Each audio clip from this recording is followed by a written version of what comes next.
வணக்கம். ஆதித்யா தொலைக்காட்சி நேயர்கள் அனைவருக்கும் இனிய காலை வணக்கம் மற்றும் இனிய மாட்டுப் பொங்கல் மற்றும் திருவள்ளுவர் தின வாழ்த்துக்கள். இன்றைய தினம் ஆங்கில மாதம் ஜனவரி 16ஆம் தேதி, தை மாதம் 2ஆம் தேதி, வியாழக்கிழமை, தேய்பிறை சஷ்டி தினம், அஸ்தம் நட்சத்திரம், அதிகண்டம் நாமயோகம், வணிஜை கரணம். இன்றைய தினத்தினுடைய சிறப்புகள் பார்க்கும் பொழுது மாட்டுப் பொங்கல். இன்றைக்கி ஏதாவது இந்த மாடு வியாபாரம் பண்ணுறவங்க, இந்த பால் பண்ணை வச்சுருக்கவங்கலாம் காலை 9:30 மணி முதல் 11 மணி வரை காலையில் நீங்கள் பூஜை பண்ணலாம். இன்று திருவள்ளுவர் தினம். திருவள்ளுவருடைய பிறந்த தினம் என்று அனுமானிக்கப்பட்ட தினம் என்று இன்று இயற்பா செய்த நல்ல நாள். கூரத்தாழ்வார் நாளும் இன்றைக்கி தான். கூரத்தாழ்வார் ராமானுஜர் இருப்பிடத்தை கூற மறுத்த கூரத்தாழ்வாருடைய பிறந்த தினமும் இன்று தான். திருவள்ளுவருக்கு மட்டும்தான் பிறந்த தினம்னு நினச்சிட்டு இருக்கோம். இன்றைக்கி இதுதான். பால் பண்ணை நடத்துகின்ற எங்களை போன்றவர்கள், திடீர்னு எங்களை போன்ற நாங்களும் அதான் எங்களுடைய குலத்தொழிலே மாடு வியாபாரம் பண்ணுறது தான். நாங்களும் மாட்டு பண்ணை வச்சுருக்கோம். காலை 9:30 மணி முதல் காலை 11 மணி வரை கோமாதாக்களுக்கு பூஜை செய்து சாயங்களை பூசி பொங்கல் வைத்து படையல் செய்ய நல்ல நேரம். இன்றைய தினத்தினுடைய 27 நட்சத்திரங்களுக்கு உண்டான பலன்களை முதலில் பார்ப்போம். நண்பர்களே, இன்றைய தினம் அஸ்தம் நட்சத்திரம்.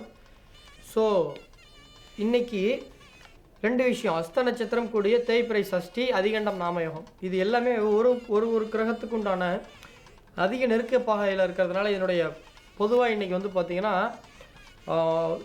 சில இயற்கை சீற்றங்கள்லாம் ஏற்படுவதற்கான வாய்ப்புகள் இருக்குது. பொதுவாக அஸ்வினி நட்சத்திரம், மேசராசி அஸ்வினி நட்சத்திரத்தை பொறுத்த வரைக்கும் தொழில்நிலை சிறப்படையும், பணவரவு அதிகமாகும், கடன் கொடுக்க வேண்டாம். இன்றைக்கி யாராவது நீங்கள் கடன் கொடுத்தீங்கன்னா திரும்ப கிடைக்காது. இது அஸ்வினி நட்சத்திரத்துக்கு மட்டும் கிடையாது, எல்லாருக்குமே பொதுவானது. ஏன்னா இந்த கிரக அதிக நெருக்க பாகை. அஸ்வினி நட்சத்திரத்துக்கு அடுத்து பரணி, மேஷராசி பரணி நட்சத்திரத்தை பொறுத்த வரைக்கும் மருத்துவ செலவுகள் உண்டாவதற்கான வாய்ப்புகள் உண்டு. உடல் நலத்தில் அக்கறையும் கவனம் உங்களுக்கு தேவை. கிருத்திகை நட்சத்திரத்தை பொறுத்த வரைக்கும் செல்வ நிலை சிறப்படையும், வங்கி சேமிப்பு கூடும். ரிஷபராசி கிருத்திகை நட்சத்திரத்தை பொறுத்தவரை உங்களுடைய வாக்கு வன்மை, உங்களுடைய அறிவு ஆற்றல் இன்று அதிகரிக்கக்கூடிய நாளாக இருக்கும். ரோகிணி நட்சத்திரத்தை பொறுத்த வரைக்கும் சிந்தனையில் தடுமாற்றம் உண்டாவதற்கான வாய்ப்புகள் உண்டு. வேலையில் செய்வேளையில் கவனம் தேவை. மிருகசீரிடம் நட்சத்திரத்தை பொறுத்த வரைக்கும் தாயாரின் ஆரோக்கியத்தில் மிகுந்த கவனமாக இருக்க வேண்டும். உடல் ஆரோக்கியத்தில் கவனம் இருக்க வேண்டும். மிதுன ராசி திருவாதிரை நட்சத்திரத்தை பொறுத்தவரை வாகன யோகம் உண்டாகும். புதியது வாங்கக்கூடிய யோகம் உண்டாகும் அல்லது புதிய வாகனம் புக்கிங் செய்வதற்கான வாய்ப்புகள்லாம் உண்டு. புனர்பூச நட்சத்திரத்தை பொறுத்தவரை படிப்பில் கவனம் தேவை. மறதி அதிகரிக்க வாய்ப்புகள் உண்டு. கடகராசி புனர்பூசத்தை பொறுத்தவரை இன்று கோபம் உங்களுக்கு அதிகரிக்க வாய்ப்புகள் உண்டு. இனிமேல் இன்னைக்கு அதிக கோபம் படாமல் இருப்பது நல்லது. ஆயில்ய நட்சத்திரத்தை பொறுத்தவரைக்கும் அக்கம் பக்கம் உடன்பிறப்புடன் சின்ன சின்ன சண்டை சச்சரவை தவிர்க்க வேண்டும். பேச்சில் நிதானம் தேவை. மகம் நட்சத்திரத்தை பொறுத்தவரைக்கும் குடும்பத்தில் சந்தோஷம் அதிகரிக்கும், குதூகலமாக இருப்பீர்கள். பூர நட்சத்திரத்தை பொறுத்தவரைக்கும் தேவையற்ற வீண் பேச்சுவார்த்தை தவிர்க்க வேண்டும். சிம்மராசி உத்திர நட்சத்திரத்தை பொறுத்தவரை பணவரவு உண்டாகும், வங்கியில் சேமிப்பு அதிகரிக்கும். கன்னியாராசி உத்திர நட்சத்திரத்தை பொறுத்த வரைக்கும் இன்று உங்களுக்கு மனம் படபடப்பு தன்மை என்று சொல்லக்கூடிய ஒரு நிதானம் இல்லாமல் இருக்கும். அதை கட்டுக்குள் பண்ணுவது நல்லது.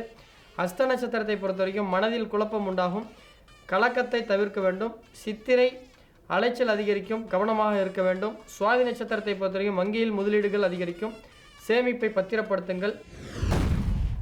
துலாம் ராசி விசாக நட்சத்திரத்தை பொறுத்த வரைக்கும் வீண் அலைச்சல் தவிர்க்க வேண்டும், பயணங்களில் கவனம் தேவை. விருச்சிக ராசி விசாக நட்சத்திரத்தை பொறுத்த வரைக்கும் இன்று பயண அசௌகரியம் அதிகமாக ஏற்படும், எனவே தேவையற்ற பயணங்களை தவிர்ப்பது நல்லது. அனுஷம் நட்சத்திரத்தை பொறுத்த வரைக்கும் தொழிலில் லாபம் அதிகரிக்கும், பணத்தை பத்திரப்படுத்துங்கள். கேட்டை நட்சத்திரத்தை பொறுத்த வரைக்கும் மன எண்ணங்கள் தடை உண்டாகும், பேச்சில் எச்சரிக்கை தேவை, கவனமும் உங்களுக்கு தேவை. தனுசு ராசி மூல நட்சத்திரத்தை பொறுத்த வரைக்கும் நீண்ட நாள் ஆசைகள் நிறைவேறக்கூடிய நாளாக இன்று இருக்கும், கவனமாக இருக்க வேண்டும். பூராட நட்சத்திரத்தை பொறுத்த வரைக்கும் செய்தொழிலில் மிகுந்த கவனம் தேவை. இன்று கவனக்குறைவு காரணமாக ஒரு பெரிய நஷ்டம் அல்லது ஒரு வேலையை மீண்டும் செய்வதற்கான வாய்ப்புகள் உண்டு, எனவே நீங்கள் ஜாக்கிரதையாக இருக்க வேண்டும். உத்திராட நட்சத்திரத்தை பொறுத்த வரைக்கும் பரம்பரை சொத்திலிருந்து பணவரவு உண்டாகும், உங்களுடைய பாரம்பரிய சொந்தக்காரங்க மூலிமா உங்களுக்கு ஆதாயம் ஏற்படும். மகர ராசி உத்திராட நட்சத்திரக்காரங்களை பொறுத்த வரைக்கும் பூர்வீக உறவினர்களுடைய வீட்டிற்கு வருகை தருவதற்கான வாய்ப்புகள் உண்டு. திருவோண நட்சத்திரத்தை பொறுத்த வரைக்கும் புத்தியில் சலனம் ஏற்படும், அடிக்கடி சண்டை வரும். இன்றைக்கி நீங்கள் கொஞ்சம் கவனமாக இருக்கணும் படிப்பு விஷயத்தில், கையெழுத்து போடுற விஷயத்தில். அவிட்டம் நட்சத்திரத்தை பொறுத்த வரைக்கும் வாகன போக்குவரத்தில் கவனமாக இருக்க வேண்டும், நிதானம் தேவை. இன்றைக்கி வந்து நிறையா வாகன விபத்துலாம் ஏற்படுறதுக்கு வாய்ப்பு இருக்குது. அது சதய நட்சத்திரக்காரங்க ரொம்ப கேர்ஃபுல்லாக இருக்கணும். ஸோ கும்பராசி சதய நட்சத்திரக்காரங்களை பொறுத்த வரைக்கும் திடீர் யோகம் உண்டு. அதே மாதிரி சிறு வாகன விபத்துலாம் வரதுக்கு வாய்ப்பு இருக்கிறதுனால இன்றைக்கி வாகன பிரயாணத்தை முடிந்தவரை இரவு நேரங்களில் தவிர்ப்பது நல்லது. ஹெல்மெட் போட்டு போங்க. பூரட்டாதி நட்சத்திரத்தை பொறுத்த வரைக்கும் மனதில் இனம் புரியாத ஒரு பாரம் உண்டாகும். உத்திரட்டாதி நட்சத்திரத்தை பொறுத்த வரைக்கும் வியாபாரத்தில் மேன்மை நிலை உண்டாகும், லாபம் கிடைக்கும். ரேவதி நட்சத்திரத்தை பொறுத்த வரைக்கும் தொழில் கூட்டலிடம் சச்சரவுகள் தவிர்க்க வேண்டும். ஸோ வேலையாட்களிடம் கவனம் தேவை. ஸோ 12 ராசிகள் 27 நட்சத்திரங்கள் உண்டான பலாபலன்களை பார்த்தாச்சு. இன்றைய தினத்தினுடைய சிறப்புகளை பார்ப்போம். இன்றைய தினத்தினுடைய சிறப்பு என்ன அப்படின்னு பார்க்கும் பொழுது, இன்று சந்திரமானப்படி புஷ்ய மாதத்தின் தேய்பிறை சஷ்டி, அதாவது 21வது நாள். சஷ்டி விரதம் இன்று காலை 12 மணிக்கு மேலே இருப்பது நல்லது. ஸோ இன்று சஷ்டி திதியில் சஷ்டி விரதத்தை முடித்துவிட்டு காலை உணவு உட்கொள்ளாமல், மதியம் உணவு உட்கொள்ளாமல், மாலை வேளையில் முருக பகவானை தரிசித்து வழிபடுவது நல்லது. ஸோ நாகதோஷ நிவர்த்திகள்லாம் நாக பூஜை செய்வதும் இன்று நாள் சிறந்ததாகும்.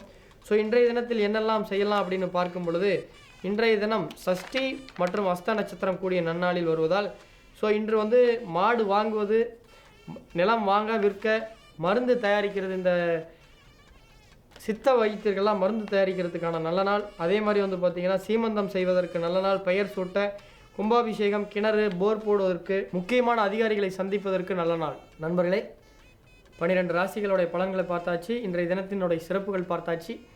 இன்று என்னெல்லாம் செய்யலாம் என்பதை பார்த்தாச்சு. இன்றைய நேயர்களின் கேள்வி பதிலை தொடர்ந்து பார்ப்போம்.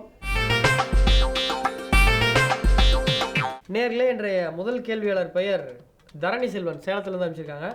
ஸோ 28/1/2000 பிறந்திருக்காரு.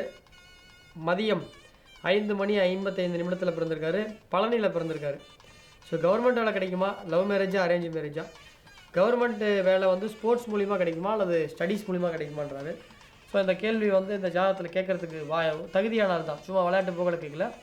ஜாதகத்தில் புதன் சூரியன் வந்து மகரத்தில் இருக்குது. அந்த புதன் சூரியன் வந்து தன் ஸ்தானத்தில் இருக்கக்கூடிய அதாவது அந்த புதனுக்கும் சூரியனுக்கும் வீடு கொடுத்த கிரகம் வந்து நீசமாக இருக்குது. சனி வந்து மேஷத்தில் நீசமாக இருக்கார். ஸோ நீசமாக இருக்க கிரகத்துடைய வீட்டில் இருக்கக்கூடிய கிரகம் வந்து அதிகமான சுறுசுறுப்பு இருக்கும். ஸோ இப்போ ஒரு விளையாட்டில் ஆர்வமாக இருக்கிறதுல தவறு இல்லை. என் கணிப்பு சரியாக இருந்தால் இவர் ஃபுட்பால் பிளேயராக இருக்கிறதுக்கு வாய்ப்பு இருக்குது, அல்லது வாலிபால் பிளேயராக இருக்கிறதுக்கு வாய்ப்பு இருக்குது. ஒன்று 3ஆம் பாவ செயல் வாலிபால், அல்லது 12ஆம் பாவ செயல் ஃபுட்பால். இது 2ல் தான் ஃபேமஸாக இருப்பார். உங்களுக்கு அரசு வேலை கிடைக்கிறதுக்கான வாய்ப்புகள் இருக்குது. ஃபுட்பால் நீங்கள் விளையாடுங்க, ஸ்போர்ட்ஸ் கோட்டாவும் உங்களுக்கு சப்போர்ட் பண்ணும். லவ் மேரேஜா, அரேஞ்ச் மேரேஜான்றீங்க, உங்களுக்கு ஏற்கனவே ஒரு லவ் ஃபெயிலியர் ஆகிருக்கிறதுக்கு தான் வாய்ப்பு இருக்குது ஜாதகப்படி. திரும்பவும் லவ் பண்ணாதீங்க. உங்களுக்கு என்ன கல்யாணத்துக்கு ரொம்ப நாள் இருக்குது, இன்னொரு 5 வருஷத்துக்கு மேலே இருக்குது. ஸோ அதை பற்றி நம்ம இப்போதைக்கு யோசிக்க வேண்டாம். 2வது கேள்வியாளரை பார்ப்போம். நேர்களே, என்ற 2வது கேள்வியாளர் பெயர் தினேஷ்குமார் ராமசாமி. 3 மார்ச் 1996 இரவு 9:16 கோபிச்செட்டிப்பாளையத்திலிருந்து அமைச்சிருக்காரு. I am BE graduate working in MNC.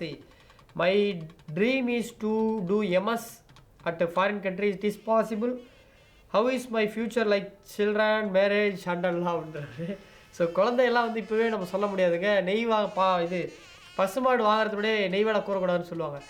பசு மாடு வாங்கணும், அது கண்ணுக்குட்டி போடணும், அது வந்து பால் கறக்கணும், அதை மோராக்கணும், தயிராக்கணும், வெண்ணெயாக்கணும், இதெல்லாம் 1008 வேலை இருக்குது. ஸோ அது வந்து உங்களுடைய பார்ட்னரோட இது ஜாதகம் தெரியாமல் உங்களுடைய குழந்தைய சொல்கிறதெல்லாம் ஒரு முட்டாள்தனமான ஜோதிடம். எனக்கு சொல்ல தெரியாது. படிப்பு MS போய் படிக்க வாய்ப்பு இருக்கான்றீங்க. 12ஆம் வீட்டில் ஒரு கிரகம் நீசத்தை நோக்கி வருது சந்திரன். அதே மாதிரி உங்கள் ஜாதகத்தில் 4ஆம் அதிபதி சனி பகவான் வந்து கேதுவோடு இருக்கிறதுனால கண்டிப்பாக வெளிநாட்டில் போய் காலப்புருஷனுக்கு 12ஆம் இடம் சனி கேது இருக்குது. அதாவது காலப்புருஷன் மேச லக்கணத்துக்கு 12ஆம் இடம் மீன லக்கணம். அதில் வந்து சனியும் கேது இருக்குது. உங்களுக்கு 4ஆம் அதிபர் சனி. ஸோ அறிவு கொடுக்கக்கூடிய 4ஆம் அதிபர் சனி வந்து கேதுவோடு இருக்கார். கேதுன்றது உயர் படிப்பு, ஞான படிப்பு. ஸோ MSன்றது ரிசர்ச் படிப்பு. அதே மாதிரி உயர் படிப்பை குறிக்கக்கூடிய 5ஆம் பாவாதிபதி சொந்த வீட்டில் இருக்கிறதுனால வெளிநாட்டில் போய் MS படிக்க வாய்ப்பு இருக்குது. அது யூஎஸ்ஆன்னு எல்லாம் உறுதியாக சொல்ல முடியாது. பட் நீங்கள் ஏதோ ஒரு கண்ட்ரியில் MS படிப்பீங்க. ஸோ நண்பர்களே, 2 கேள்வியாளர்களை பார்த்து விட்டோம். மீண்டும் நாளை காலை 8 மணிக்கு சந்திக்கும் வரை உங்களிடமிருந்து விடைபெறுவது உங்கள் அன்பு நண்பன் சேலம் பாலாஜிஹாசன். மீண்டும் நாளை சந்திப்போம். வணக்கம் நேயர்களே.